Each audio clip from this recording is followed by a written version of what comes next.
Welcome to our channel Lightning Vision. Today Mother will talk to us about the ideal couple. Do you think it exists? Welcome Mother. I'm wondering, does the ideal couple exist, or do we just have utopia? Well, if you have to believe the books, the films and the romantic songs, it should exist. Perhaps it exists, but for the moment not for the majority. If you have to believe from that point of view, psychiatrists and the psychologists and the therapists, there are more couples with relation problems than those who are living it without difficulties. But I think it's broader, or deeper,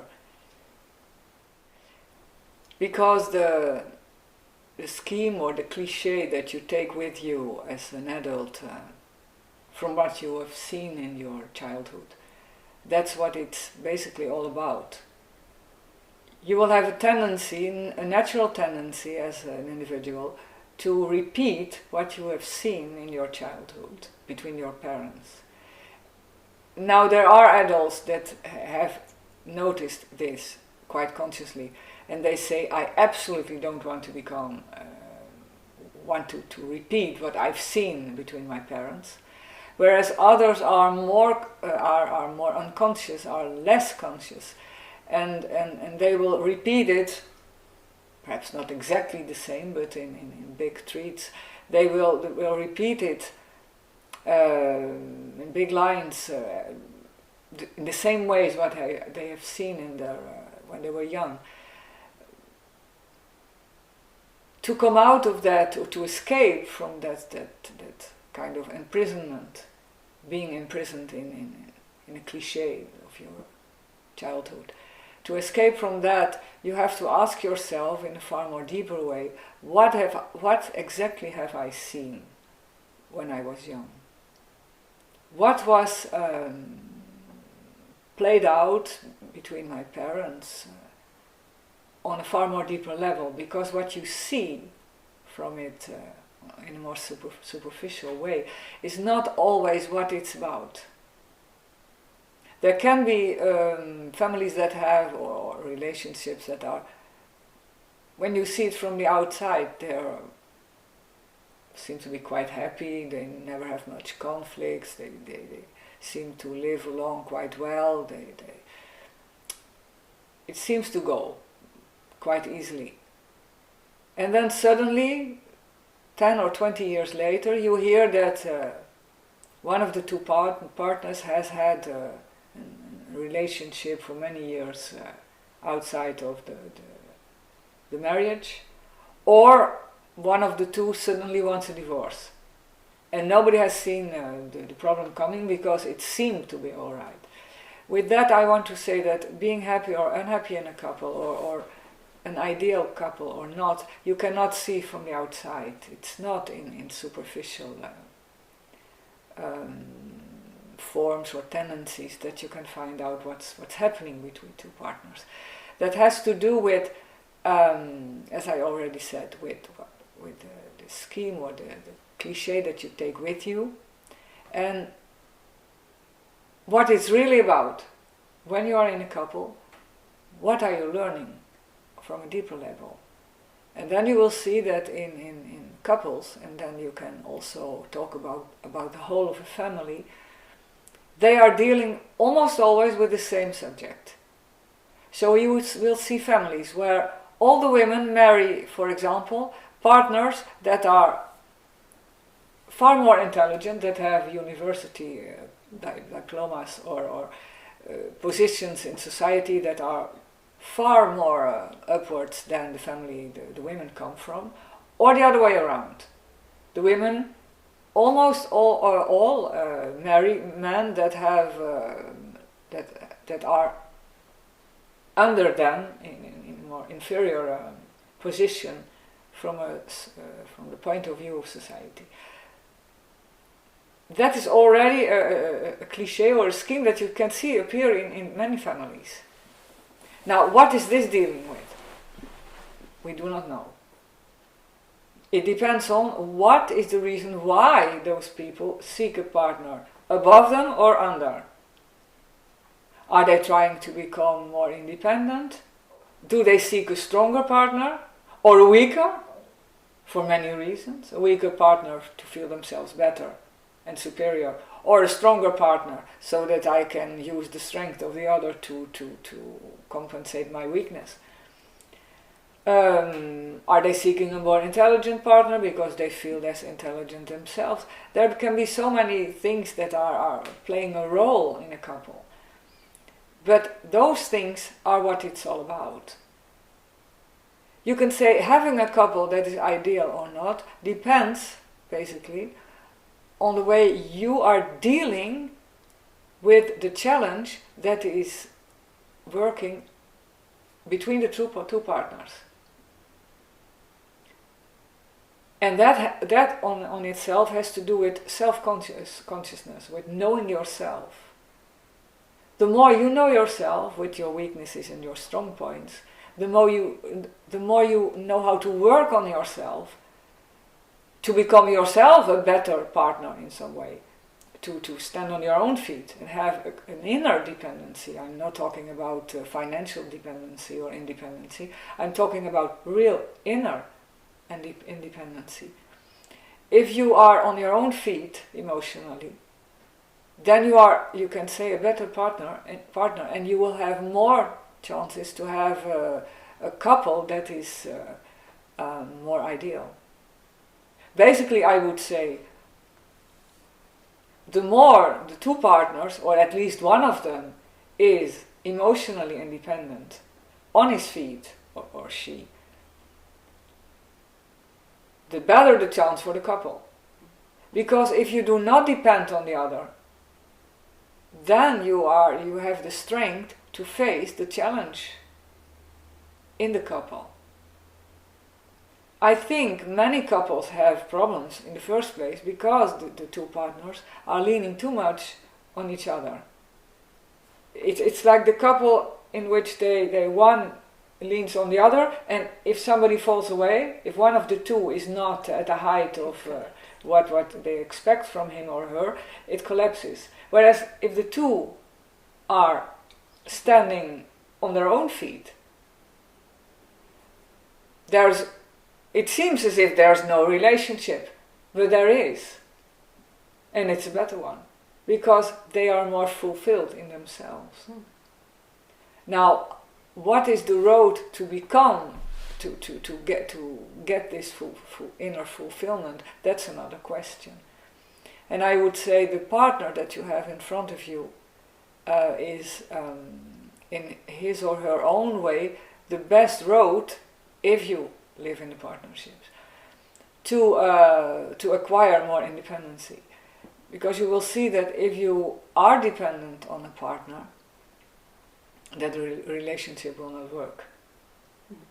It is as if some mechanism in the other refuses this dependency.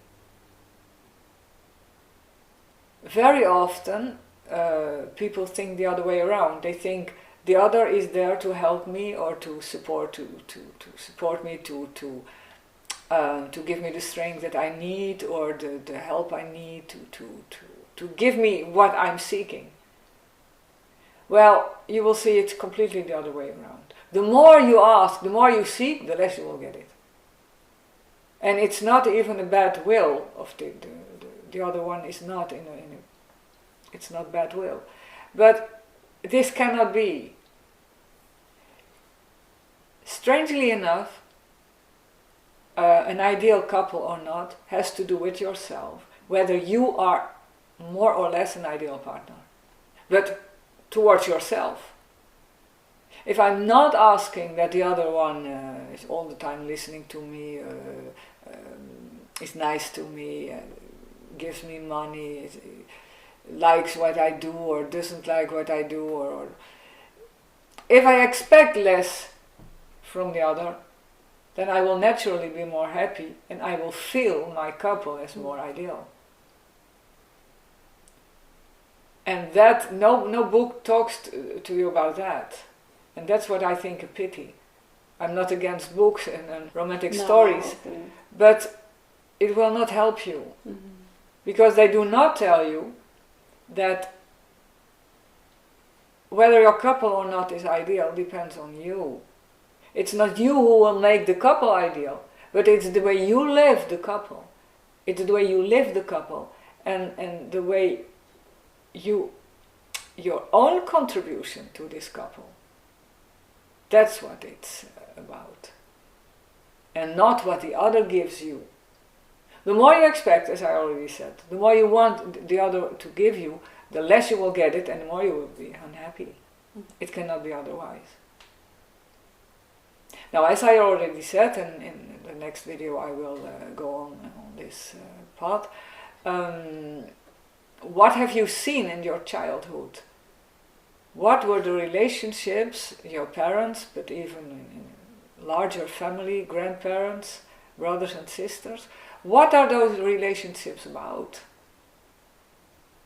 You will see the same theme coming on. What are the difficulties? You will see something similar in your couple.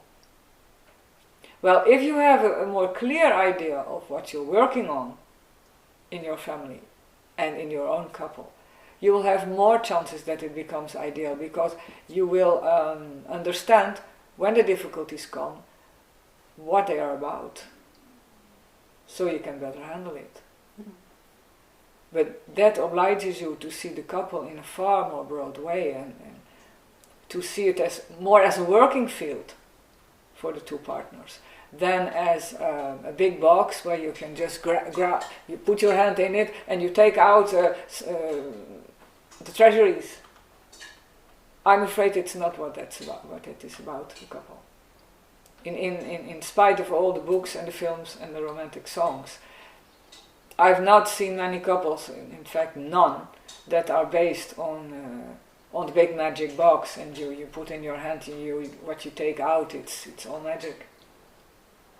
No, it has to do with working on yourself, knowing yourself and doing the work, and then it will become more ideal. Yes. Thank you, Mother. So I hope you enjoyed this video, and please don't forget to send us your comments and register so you don't miss the next videos. So we'll see you very soon for the next video. Have a nice day. Sleep, kept in heaven's energies. An angel comes and takes us up to a land of light. Each night when we go to sleep, we're leaving earthly reality. We're stepping out of our clothes of dust in dresses bright. Silent night, starry sky, the moon shines, where am I? Silent night, peaceful dreams, carried over on silvery beams. Silent night, starry sky, the moon shines, where am I?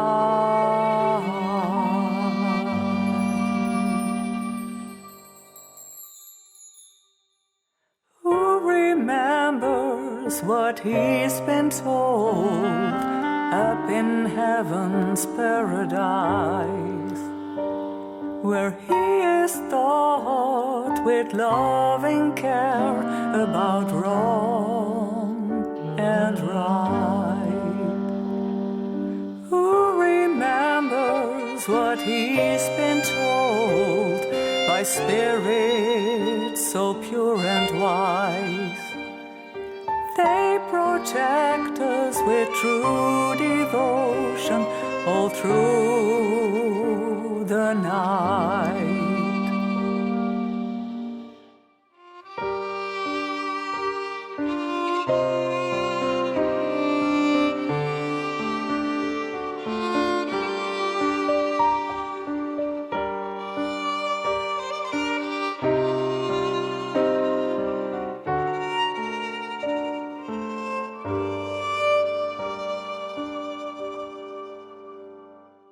Silent night, starry sky, the moon shines, where am I? Silent night, peaceful dreams, carried over on silvery beams. Silent night, starry sky, the moon shines, where am I? Silent night, starry sky, the moon